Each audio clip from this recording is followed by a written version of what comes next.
Get that fucking trash out of your life. You have legacies to build. We grew that business from 3.4 million to 17.1. Horsepower, not horse shit. You want to be the parent that's an ally. They don't need another fucking friend. Not everybody's cup of whiskey. Toughest advice for the toughest businessmen. Be relentless. Ted Lasso is one of Apple's home run TV shows over the last 3 seasons. And admittedly, Krista and I don't watch much TV. We'll sit down after our daughter Emery's in bed and we'll watch a recorded show for about 45 minutes. We're big fans of The Blacklist with James Spader. We've watched Ray Donovan. We enjoy TV shows with some teeth. I also like to watch the odd documentary, something that I can learn from. I love the stories of ultra successful people, but our TV is never ever on during the day. I no longer watch pro sports. I'll tune into a Patriots game in the fourth quarter. I might watch the fourth quarter of the Bills game on a Sunday. I might watch the last quarter of the Super Bowl. Maybe watch the 9th inning of a Blue Jays game in the summer. That's it. That's all. That's the exception. That's the exception to the rule. Our TV is almost never on. And it makes me think of the popularity of Ted Lasso. Krista had us watch the first season, and admittedly, it's a show that I enjoyed watching. I took it for what it was. Like it's a goofy production when you're a former professional hockey coach like I am. Like I've lived in locker rooms. I've grown up in locker rooms. I've coached in pro and amateur locker rooms. So it's kind of a silly production when you think about the game of football or you think about the game of soccer. But that's the point. And I read an amazing article the other day about why is Ted Lasso, why is this show so massively popular, especially with the general population. Why is Ted Lasso so massively popular? And it's Tim Cook's baby, the CEO of Apple. He was involved personally in the production of it, and it's his baby. So this article talks about how when they were starting the pilot, and remember these TV shows, the pilot gets the swift sword, can get the swift sword after like 1 or 2 episodes. If they don't see the numbers, like the television business, the movie business, if you don't have the numbers, if you don't grab eyeballs right off the bat, then your history, the swift sword comes out. In the TV business, they're cutting the rope is part of what they do. 99% of pilots never make it past the pilot. So they were talking about Ted Lasso and how the first handful of pilot episodes, it was all about framing him as this incredibly good guy, this incredibly nice guy, this this guy that would be fantastic to play for, clearly a player's coach in fantasy land. And they talked about when the show was released. And at the time, so the show was released in August 2020. So think about the world and what was going on in August 2020. We were in the middle of a pandemic. A lot of the parts of the country were locked down, restrictions, schools had been closed. fitness centers, restaurants, retail. The world had come to a grinding halt. We weren't socializing. We were told to be fearful, to be afraid. There was, talk of vaccines and masking, and it was overwhelming in the media. If you turned on CNN or if you turned on any news source, it was just China virus, China virus, China virus. And as much as what bleeds leads, in other words, negativity sells in the news business, people in August 2020 had simply had enough. They had had enough of the toxic news. They had had enough of the vomit politics. They had enough of the pretend experts in anti-social media. It got to the tipping point where people were just fed up with bad news. And then along comes a show like Ted Lasso, which is basically a show about nothing. It's a show about a man who, leaves America as a college football coach. He goes to Europe, which is unheard of, starts coaching a different sport, soccer, and he's a family man. He's leaving his wife and kid in America. He's had success as a college football coach. And then the storyline after storyline are these feel-good moments. It's goofy, it's silly, but they nail the feel-good moments. So think about that. You have millions and millions of people sitting down who are desperate for feel-good moments.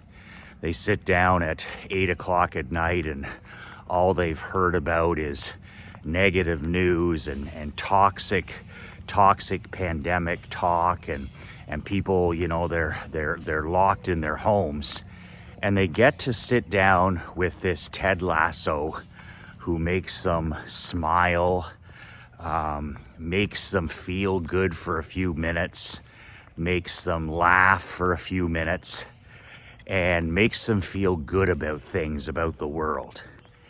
And there you have it. That is why that particular show is a massive, massive, massive home run. And to prove the point even further, that was the first season when everything was heightened, the lockdown, the restrictions. And the second season was not nearly as good a production, and it certainly wasn't nearly as good of results. Good morning. And the difference is people were back to their lives. People were heading back into their worlds. So we'll see this third season how it plays out, because the first season was a grand slam home run. And the second season was good, but not as great or as popular as the first one. So nevertheless, what is the lesson in this? And I talked to my champion mastermind members about this and my world building mastermind members about this last week. What is the Ted Lasso lesson in this massive popularity? Well, the lesson is you need to be a good news merchant. What is a good news merchant? Whenever you are marketing, advertising, shooting a video, writing an email, writing a newsletter, mailing a postcard, mailing a flyer, making a social media post, answering the phone, selling your product and your services, whenever you're connecting or contacting or communicating with any prospect or client in your business, you need to be a good news merchant. I just gave you a top 1% of 1% pro tip. Call it the Ted Lasso marketing tip. of 2023. You need to be a good news merchant. People are starved. Your prospects, your clients are starved for good news.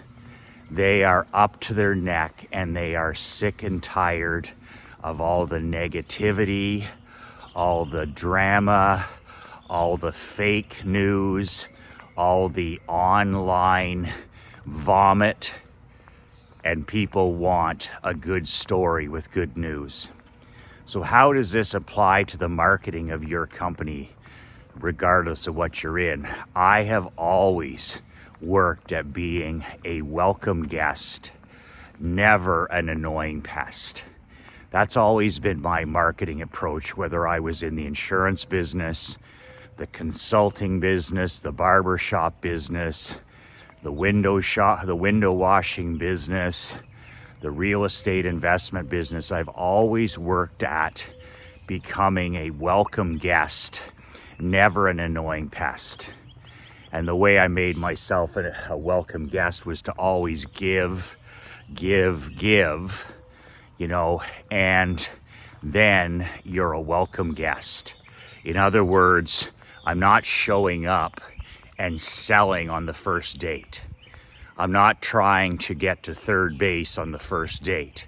I show up, I serve, I give without any expectation of return. And if and when the prospect is ready, here's what I offer. I show up in your email box 365 days a year. I show up on YouTube for you 365 days a year. No days off. I write 12 physical Michael McLean world building newsletters a year. No exceptions. But I always work at being a welcome guest, never an annoying pest. I used to write emails every week, 52 emails a week in the insurance business. And I would always have my consulting clients ask me, well, what do you write about? Nobody wants to, get emails about insurance. I said, I can't remember writing an email about insurance.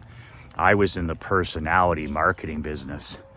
I wrote emails that wish people Merry Christmas, Happy Thanksgiving. I talked about things that were in the news, March Madness. I talked about the Super Bowl. I talked about Easter. I talked about family. I talked about TV shows, pop culture. I gave away tickets. I had contests. I did everything and anything to be a welcome guest. And then what would I always put in the PS of these 52 weekly emails? If I can be of service to you or anyone else you know, please give me a call anytime. And there was my phone number and my email. I would send out that weekly email to my insurance list, and we would get back hundreds of replies for quotes. And we'd be so busy for days with a simple, non-selling personality email. I was a welcome guest because I gave first and not an annoying pest. Oh, call me for quotes, I'll save you. Never. I did the exact opposite. I took Uncle Earl Nightingale's advice and I looked around at what other insurance agents were doing and I did the exact opposite. So I'm telling you right now, there's nothing more valuable you can do in your marketing now, your advertising, your promotion of your company, and also to instill in your culture, the person that answers your phone, the person that is the director of first impressions, your receptionist, your executive assistant, whoever it is, they need to have the mindset of being a merchant of good news, a good news merchant. And how can you do some of this stuff? I talked to my mastermind members. I said, I changed back in the day when the real estate in 2008, 2009, the bottom fell out of the real estate market and people were really consumed in this swamp of negativity. Even if they weren't involved in in real estate. They're watching CNN, they're watching the news, they're watching the vomit politics, they're on social media listening to every tomato can in the country comment about what's wrong with this and what's wrong with that. Everybody an expert. So I renamed my newsletter from Insurance Update. I used to mail a monthly paper newsletter, 9,000 copies a month. And I renamed it in 2008 when the news was especially negative. And I renamed it Good News Update. That was the banner across the top of the newsletter, Michael McLean's Good News Update. And what was in my insurance newsletter? Insurance, 70% good news personality, 30% insurance tips. 70% good news personality. I would talk about my grandparents, talk about family, talk about the holidays, talk about summer vacations, talk about family trips, talk about all the good stuff happening in the world. Talking about how blessed we are to live in North America, unlimited wealth, abundance, opportunity, how great, technology is if it's used as a servant and not a master. All this amazing good news, the charities that we were supporting, the heroes in our communities, the small business owners, our firefighters, our police officers, our military, our soldiers, our nurses, our ambulance drivers, all of the good news that we were awash in. I didn't have to make anything up. It's true. We just don't focus on it. So I became a good news merchant. Every email was good news. Every video was good news. Every contest was good news. Free pizza, 9,000 free pizzas every Thanksgiving. Do you think that that's good news? Good news. Christmas, all this stuff, good news. And then all of a sudden, people were magnetically attracted. I made myself magnetic. I made myself even more magnetic to money and opportunity, because money goes where it's respected, where it's appreciated, and it flows there. So I made myself even more magnetic by having this upbeat, good news merchant attitude. Money goes where it's respected, where it's appreciated, and money started flowing into our company because of it. So the phones would ring off the hook 340 times a day, and the way we answered the phone, good morning, this is Ann. How may I make this the best call of your day? My 3 receptionists were good news merchants. My 4 salesmen were good news merchants. My 5 service reps were good news merchants. Michael McLean is the marketer of the company. The chief marketing officer was a good news merchant. My dad delivering the platinum elite policies was a good news merchant. My radio ads, I was a good news merchant. My flyers, 140,000 flyers a month, I was a good news merchant. Emails, as I mentioned, good news merchant. So if I can tell you one thing to do with your marketing and your communications this year, is do the exact opposite of everything you see around you. People are awash in negativity. They're going to continue to watch the news. They're going to continue to participate in anti-social media. They're going to continue to follow the toxic politics. You can't control that. So control the controllables. Control the controllables. And what can you control? You can control your personality and the tone and the message of your communications and marketing with your prospects and clients.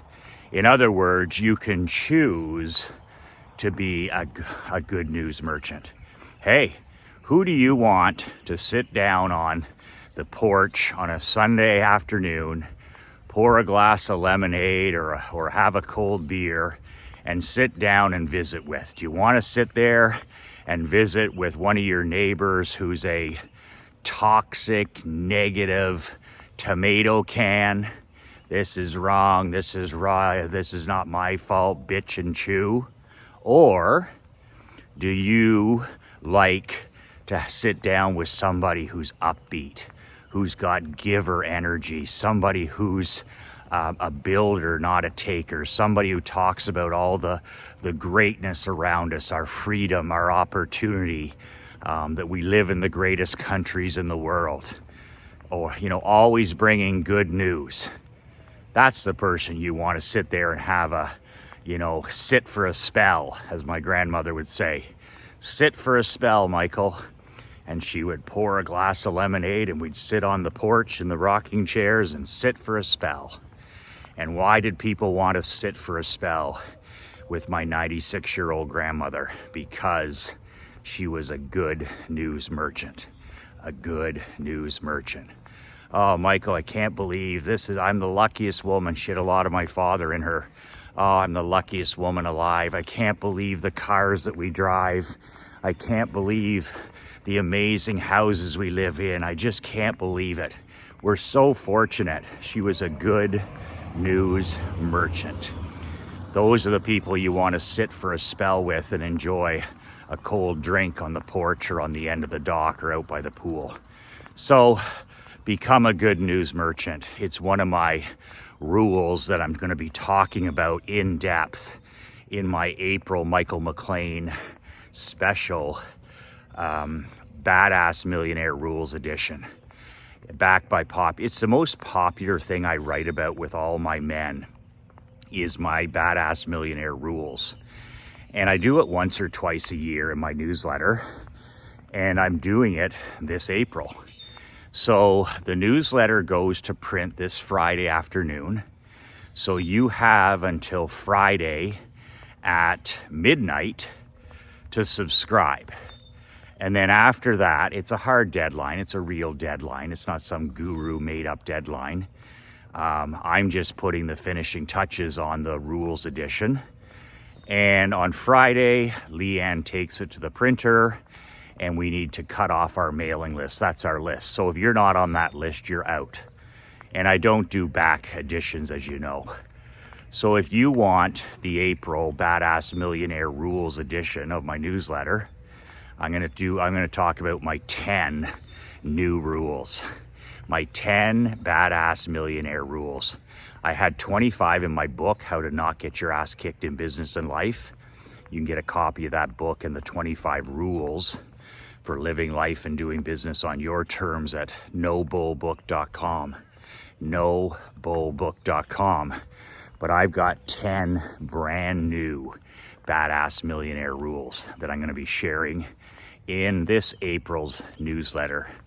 You can sign up for my tribe, my newsletter tribe at badassletter.com. badassletter.com. That way you'll get that 22-page newsletter mailed to your home or your business. I'll throw in one of these hashtag black, Be Relentless black t-shirts also this month as a free bonus. These themselves are worth $60. And all kinds of nice bonuses, including the fact that I got the online locker room forum. We've got all kinds of free trainings, and we have our dog's breakfast 2-hour training at the end of the month, all for $3.25 a day. $3.25 a day. Even the bum on the street begging for money for alcohol research, even he can afford this. Even the hobo on the train can afford $3.25 a day. So don't lie to yourself and say it's about the money. You spend that a day on coffee. You spend that a day in Starbucks. You spend a day on that on sweets. So don't try and bullshit me. $3.25 a day to transform your business, your marketing, your money, your marriage, your family, your fitness, your mental health, physical health, to become a hero in your own home. Are you kidding me? If you can't invest $3.25, you need to get into a different business. Just mail it in and go work for somebody. Do the quiet quitting thing. Just quit and nobody will even notice. Go work for the government or go work in a job just over broke and just mail it in. Because if you're not willing to invest $3.25 to change your life and your business, well, there's no hope for you. You need to just mail it in.